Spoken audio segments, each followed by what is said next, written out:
திரு முனவர் பாஷா, எதிர்க்கட்சிகள் சிதறுண்டு கிடக்கிறதும் அவங்களுடைய பலவீனத்துடைய வெளிப்பாடு தான் தமிழ்நாடு முதலமைச்சருடைய அந்த 200க்கு மேல் அப்படின்ற ஒரு முழக்கம் அப்படின்றத எடுத்துக்கலாமா?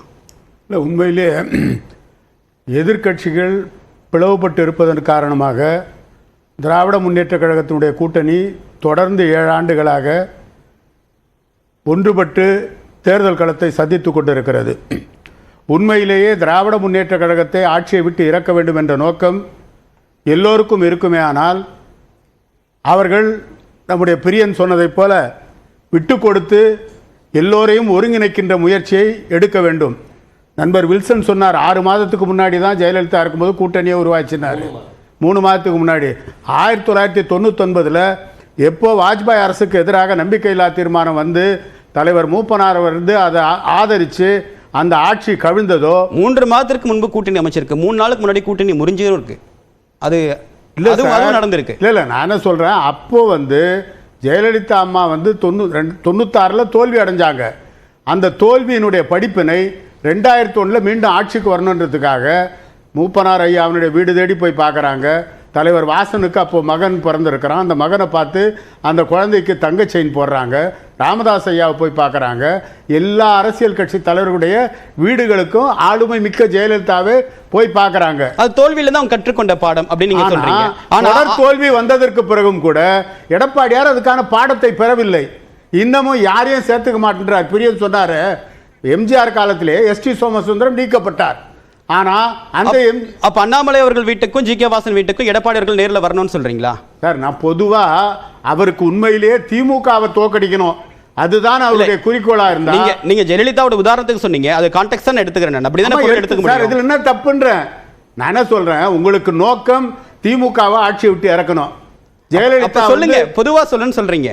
அப்ப சொல்லுங்க, அப்ப அதுதான் ஜெயலலிதா சார் எல்லாரையும் போய் பார்க்கணும். அதுல என்ன தப்புன்ற? சரி, உங்களுக்கு ஆட்சி அதிகாரத்துக்கு வரணும், திமுக ஆட்சியை விட்டு இறக்கணும்னு சொன்னா அதுதான் நோக்கமாக இருந்தால் எல்லா எதிர்க்கட்சிகளும் திமுகவுக்கு எதிர்ப்பாக இருக்கின்ற ஒத்த கருத்துள்ள கட்சிகளை ஒருங்கிணைக்கின்ற முயற்சியில் அவர் ஈடுபடணும்.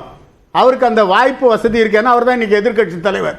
அதனால வந்து தேவையில்லாமல் ரகசியமாக அந்த தாவேகா தலைவர் விஜயை போய் அவருடைய மகனை அனுப்பி பேசுறது அதெல்லாம் இருக்கக்கூடாது. நேரடியாக புரியல என்ன சொன்னீங்க? தமிழக வெற்றி கழகத்துடைய தலைவரை தன்னுடைய மகன் அனுப்பிச்சு பார்க்க வச்சாரா? ஆமா, பார்த்தாங்க, ரகசியமா போய் பேசினாங்க. எல்லாத்தையும் கேட்டுட்டு விஜய் என்ன பண்ணிட்டாரு, அப்புறம் பார்த்துக்கலாம், இப்போ ஒன்றும் தேவையில்லைன்னு அனுப்பிட்டார் அன்னைக்கு. நடந்தது உண்மை. இந்த மாதிரி எல்லாம் சொல்லக்கூடாது சார். இப்படி சொன்னா எல்லாரும் அவர் கருத்து சொல்ல உரிமை இருக்கு, மறுக்கிறது உரிமை இருக்கு. உங்க சுற்றுக்கு நான் வரேன், உங்க சுற்றுக்கு நான் வரேன். இல்ல உங்க சுற்றுக்கு வரேன். இல்ல இல்லாம இது போல இல்ல உங்க சுற்றுக்கு வரேன். நீங்க மறுப்பு உங்களுக்கு மறுப்பு சொல்றதுக்கு உங்களுக்கு மறுப்பு உண்மை சார். நீங்க தான் அதை உண்மை நான் பொறுப்பேற்கிறேன். இல்லாம நீங்க எப்படி அனுமதிக்கலாம்? நான் மறுப்பு சொல்றேன், மறுப்பு சொல்ற இடம் தரேன். உங்களுக்கு நான் மறுப்பு சொல்ற வாய்ப்பு தரேன். உங்களுக்கு நான் மறுப்பு சொல்ற வாய்ப்பு தரேன். சரி, அது எப்படி? இப்ப அண்ணாமலை போய் பார்த்தாரு நான் சொல்றேன். அத அனுமதிப்பீங்களா? அப்ப தாவேகா தலைவர் பார்த்தாரு. உங்க கருத்துக்கு உங்க கருத்துக்கு நான் இடம் தரேன். உங்க கருத்துக்கு நான் இடம் தரேன். ஒரு பொய்ய சொன்னாருன்னா அனுமதிக்க இல்ல இல்ல சார், இது உண்மை. நான் இது உங்களோட சொந்த கருத்து நான் எடுத்துக்கிறேன். வெளிப்படையில எந்த தலைவர்கள் அதை ஒத்துக்கொள்ளல. கருத்து ரகசியமா சந்திச்சாங்க. சம்பந்தப்பட்ட தலைவர்கள் யாரும் அதை வெளிப்படுத்தல. அதாவது அதான் கேக்குறேன்னா, சந்திச்சிருந்தாலும் தவறு இல்ல. ஏன் சொன்னா ரகசியமா சந்திச்சிருந்தா உங்களுக்கு தெரிஞ்சிருக்காது. திமுக தெரிஞ்சிருந்தா ரகசியம் இல்ல. இல்ல திமுக எதிர்ப்போட்டுகளை ஒருங்கிணைக்கணும்னு சொன்னா எல்லாரையும் பார்க்கறதுல தப்பு இல்ல. அதுல ஒன்றும் இப்போ நான் சொல்றேன், அண்ணாமலையே போய் விஜயை பார்த்துருந்தாருன்னா தப்பு இல்லை. ஏன்னா திமுக எதிர்ப்போட்டு செதறக்கூடாது, அது ஒருங்கிணைக்க அந்த நோக்கம் நமக்கு.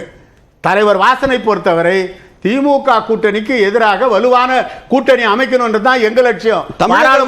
தமிழக வெற்றி கழகம் தரப்புல இருந்து ஒரு அறிக்கை வந்தது 2 வாரத்திற்கு முன்பாக. அதிமுகவோட கூட்டணியா அப்படின்னு நிறைய ஒரு அரசியல் பரிசான செய்தி வந்தப்ப தமிழக வெற்றி கழகம் அதிகாரப்பூர்வமா அதை வந்து அறிக்கையின் வாயிலாக கிளாரிஃபை பண்ணிருக்காங்க. நாங்க யாரோடையும் கூட்டணி கிடையாது, கூட்டணி இல்லைன்னு அதை நான் பதிவு பண்ண விரும்புறேன். அது வருது, அதுக்கப்புறம் தான் வருது.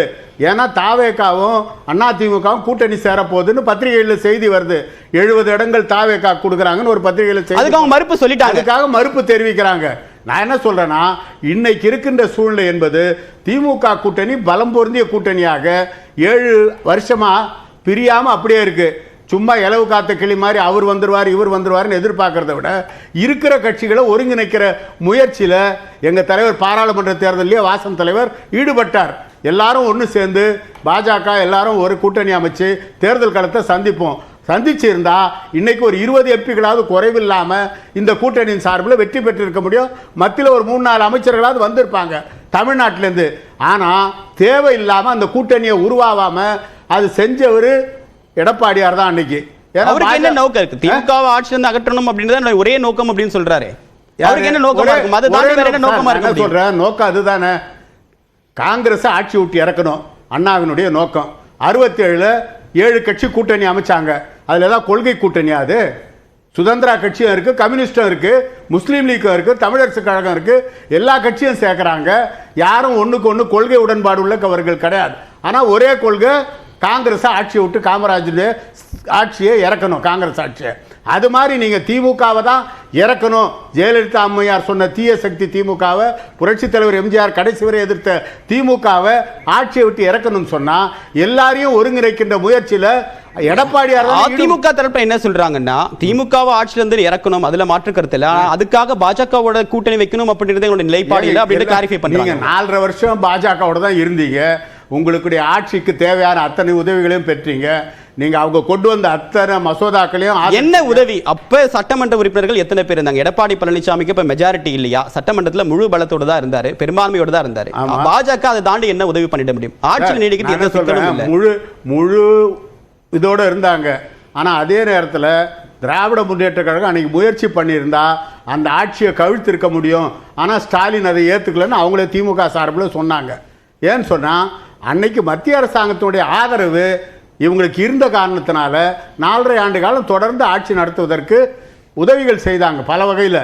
ஆனால் இன்னைக்கு என்ன நிலைமைன்னு சொன்னால், திமுகவை உண்மையில் ஆட்சியை விட்டு இறக்கணுன்ற எண்ணம் எடப்பாடிக்கு இருந்திருந்தா இந்த நேரத்தில் எல்லாரையும் ஒருங்கிணைக்கின்ற முயற்சியில் ஈடுபடுவார். அது மட்டும் இல்லை, அதிமுக தொண்டர்கள் மத்தியில் இருக்கிற விரக்தியை தொடர்ந்து நாம் தோல்வியை சந்திக்கிறோம். பலமான கூட்டணியின் பாராளுமன்ற தேர்தலில் சொன்னார். எந்த கட்சி தேமுதிகவை தவிர வேற யாரும் வரல.